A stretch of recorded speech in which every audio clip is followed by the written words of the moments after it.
polisi tatara Denpom dohot Satpol PP paresohon inganan parbornginan dohot inganan parmeaman ni Natorop di kota Penyabungan Kabupaten Mandeling Natal Sumatera Utara di hari Kamis tanggal 8 bulan 4 nasalpu. Sian sada parbornginan na adong di kota Penyabungan adong do dapot ni petugas bawa dohot boruan nasa podoman jala di sura do halaki dang nasaripe. Hati-hai adong do sada bawa nasanga mabuni hondongan na borua di bagas motor. Alai di bereng petugas do boruai, jala dibuang mahalaki tu kantor Satpol PP di kota Penyabungan, lau di Pasingot, asa unang be mangulahon akka ulaun nasosuman. Ulaun pangaradotion akka inganan parbornginan dohot inganan na asing di padalan lau manomu ari Ramadan di minggu naneng ro.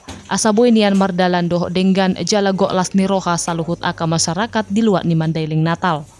Razia pekat ya penyakit masyarakat ya dalam rangka menyambut bulan Ramadan, terutama ini kita beberapa hari lagi akan menjelang Ramadan.